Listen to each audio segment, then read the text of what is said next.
local agro processors have been assured of continued government support in ensuring the accelerated growth of the agro-processing sector, with President Dr. Irfan Ali announcing the development of a comprehensive agro-processing plan to facilitate agro-business incubators and programs to further develop agro-tourism. This announcement was made by His Excellency during his feature address at an award ceremony hosted by the New Guyana Marketing Corporation to honor outstanding local agro-processors. The event was held at the Princess Hotel at Providence, East Bank, Demerara. The President explained that government's growing investment in the local agriculture sector is designed to create the enabling environment necessary to position Guyana's products and produce as a high-quality brand throughout the Caribbean and beyond. We have a massive agri-investment plan that we're rolling out. And the plan is not only about planting and introducing new crops. It is critically integrated into the overarching economic framework of the country. Because what we are trying to do is not only to achieve the 25 by 2025, but we are trying to save our foreign currency.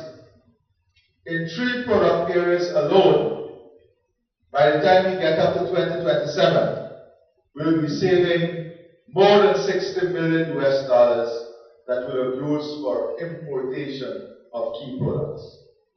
For example, the corn and soy project is well on its way to achieve the self-sufficiency by the end of next year, and then by the end of 2027 to make an important dent into the regional market. But that's not the primary objective of the corn and soy project alone. There is the backward and forward integration of this project. One, the project will now allow us to produce all the feed that we need for the poultry sector locally. The project will allow us to save the foreign currency. It will allow us to process and produce food for the aquaculture industry. And these are the industries that will be critically connected to processing. Because one of the main hindrances we have in processing today, well, we have 3 main hindrances. One is capacity and scale. Sometimes when we find a good product and the product gets on the market, we don't have the scale to keep it on the market. So we have to invest in capacity and scale, not only to introduce product and get it in the market, but to sustain those markets. So that's one of the issues that we're addressing. The second issue that we're addressing is, for example, the swamp shrimp industry. We are now producing 700 and 800% more swamp shrimp than we were producing a year and a half ago. But we're still exporting it in bulk to the diaspora market. We can add value by packaging and processing. And as we build out the aquaculture, the prawns production, and all of this, packaging and processing becomes an important part of what we're doing. We have increased cassava production, for example. But we are now moving from cassava to natural cassava flour, packaging, differentiation of product, healthier, more natural, nature-based, and there's a market for that. So we are investing in these processing plants and facilities across the country. But we want these facilities to be optimally utilized. So recently, you've engaged the Guyana Manufacturing and Services Association, and I'm pleased to see Ramsey here, always very vibrant and ready to support.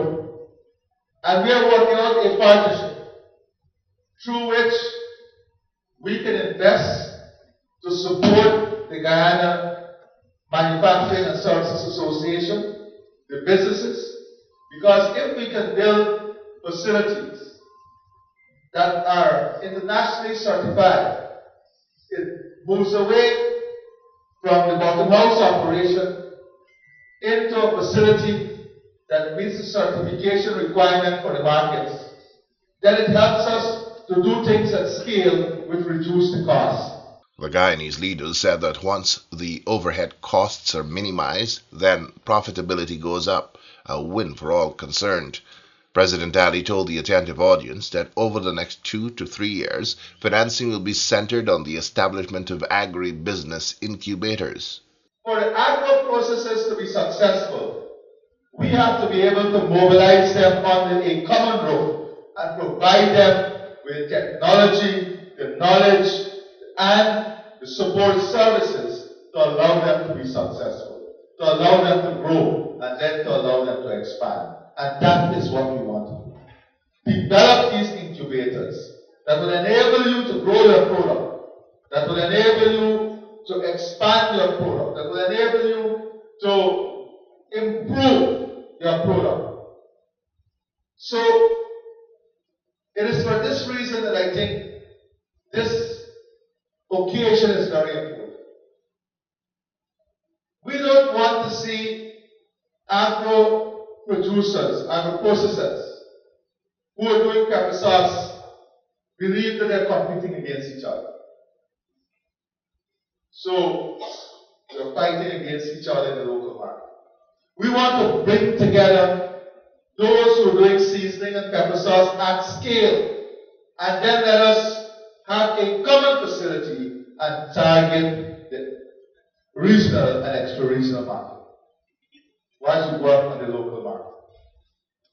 That is an important plan of the strategy that will evolve. So you will see a few things happening. Just like we're doing for the mega farms, supporting them with a drying facility and storage facility and infrastructure. For the agro processors, we are going to set up regional and sub-regional hubs. So for example, in Region 1, we're going after large-scale ginger, large-scale honey production, and we've introduced back coffee, coconut. So what are we going to do? Provision and cassava also are going to be key ingredients. Now, it is very expensive to bring out the cassava. We are going to put facilities, processing facilities, to now take off the increase in the production that will come up, to give the product longer life, processing, and higher value. But importantly, giving us ease in the transportation and logistics of moving the product. So every region, different areas, are going to specialize in different product areas, in different products, depending on what the competitive advantage of those regions are. He said the use of science and technology will result in a need for less land, more efficient production systems, and ultimately more food at less cost. So we are launching a number of initiatives. We've already started the Youth Innovation and Entrepreneurship Program. If you go to Monrepo now, it's exciting to see what is happening there. The type of production that is coming out from there. And all of this will be integrated into the processing facilities and the processing part of what we do. So we're going to deploy this technology and come up with new sustainable models of ramping up our production that will move into the processing facility. So on the highway, we're now starting the farmsteads, with its homes, the shade house. We're expanding our coconut cultivation. We have more than 5,000 acres of new coconut cultivation. So we are already investing in ramping up production at scale that is critical in supporting the small businesses and small enterprises. But there is a emerging market for pre-cooked food. You mentioned the pepper pot.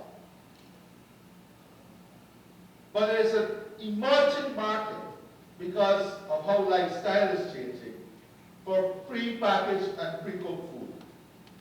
Take, for example, our local provision.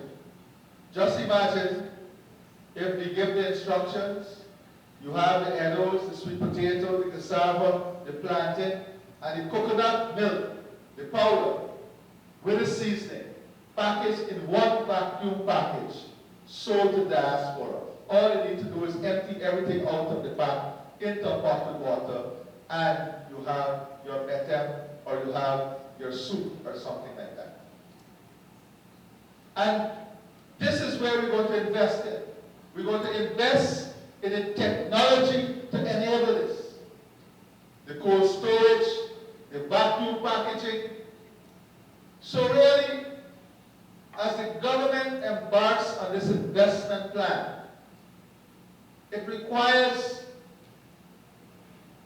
the participants in the industry to relook and rethink at your own strategy, moving away from the individual to the collective. And Ram said, this is what you and Ms. Lal and David and the minister must work on. How do we move away from the individual into the collective and use the collective power to optimally utilize the infrastructure and investment we are making in creating these opportunities? In his remarks, Agriculture Minister Zulfikar Mustafa lauded the efforts of the local agro-processors who have worked hard in positioning the sector as one of substance and significance. The government is working to improve logistics and transportation to move products produced in Guyana to the CARICOM region and beyond, developing a regional food hub which will aid in the food supply chain and production processes such as cold storage, manufacturing, and processing capability in order to improve market access. The regional ferry service, which will be coming on stream shortly, promotes cross-border arrangements, supporting food production and trade across the region. With Guyana, Barbados, and Trinidad and Tobago agreeing to a new ferry service among the 3 Caribbean states, this will facilitate the movement of both passengers and cargo, such as agriculture products. Ladies and gentlemen, I am thrilled to share that in the first half of 2024, Guyana has made significant strides in exporting non-traditional agricultural goods. We have seen a 12.7% increase compared to last year, reaching over 4,156 metric tons with a value exceeding 919 million Guyana dollars. This not only demonstrates the growing strength and diversity of our agricultural sector, but also open existing new doors for economic opportunities and global recognition for Guyanese produce. I am particularly proud of the Guyana Shop, an initiative of the Guyana Marketing Corporation, which showcases and puts on sale over 3,000 locally made products. This one-stop shop acts as a vital platform for agro-processors, showcasing the incredible diversity and quality of Guyanese produce. We have been expanding our market opportunities with the establishment of 90 Guyana shop corners throughout the country. And as the President rightly said, let us reiterate here tonight that these shop corners must be the front shelf of all the major supermarkets across our country. Let us ensure that happens shortly. General Manager of the new GMC, Ms. Teshana Lal, in her remarks earlier, stressed that agro-processing is a cornerstone of sustainable development, offering benefits such as value addition to raw agricultural products, creating employment opportunities, enhancing food security, and fostering economic growth. This sector's growth has a ripple effect, uplifting entire communities and contributing to national prosperity. Your unwavering dedication and hard work has propelled us forward in our mission to promote and market Guyana's agricultural products locally, regionally, and internationally. The increase in production and export of our local produce and products will subsequently lead to the decrease of imports of certain food items, contributing to Guyana's commitment to reducing CARICOM's food import bill by 25% by 2025. Witnessing the progress and growth of GMC under my leadership as General Manager, alongside the visionary guidance of Honorable Zulfikar Mustafa, is truly remarkable. The commitment and tireless efforts of all of our stakeholders in revitalizing the corporation and expanding its support for agro-processors and exporters are truly commendable. Since 2020, we have increased the number of active and potential agro-processors from 116 to 283 in 2024, both independently and through agro-processing facilities across the country. With the establishment of the Agri-Business Hub in 2021, we implemented the one-stop shop to assist existing and potential agro-processors from start to finish. From product development training to the necessary certifications needed, market linkages, selling preservatives and packaging materials at a subsidized cost, printing and labeling of labels, generating nutritional facts, and any other advice needed to make their products internationally certified. But it doesn't stop here. We currently house approximately 3,599 products of various sizes and brands, spanning across 24 categories, namely sauces, spices, honey, flours, jams, jellies, and so on. To further promote agro-processed products, from 2022 to date, I am proud to announce that GMC has successfully established 90 Guyana shop corners throughout the country. Additionally, we forged ahead and aggressively expanded our reach, acquiring one regional Guyana shop corner in Barbados.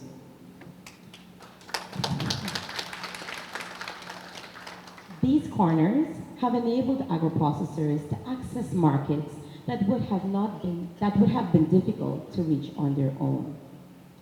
Furthermore, GMC takes on a pivotal role in marketing and promoting agro-processed products at no cost to them by GMC attending local, regional, and international expos where we showcase their products and seek markets. Some of the expos attended are World Expo in Dubai, CL Canada, Barbados AgroFest, Energy Conference in Trinidad and Tobago, and so on. We also facilitate print and non-print advertising, samplings and giveaways, social media marketing, where we even went a step further to collaborate with various popular social media influencers to promote the products. The new GMC's inaugural awards ceremony recognized the hard work and dedication of those in the agro-processing and exporting sectors, underscoring their critical role in Guyana's agricultural advancement. Included in those recognized at the glitzy event was Malia's Kitchen as the most active agro-processor, Green Diamond for most improved packaging, Luke Manufacturing for the most innovative product, M&I Business Enterprise as the youngest agro-processor, and Majors Enterprise as the longest serving agro-processor.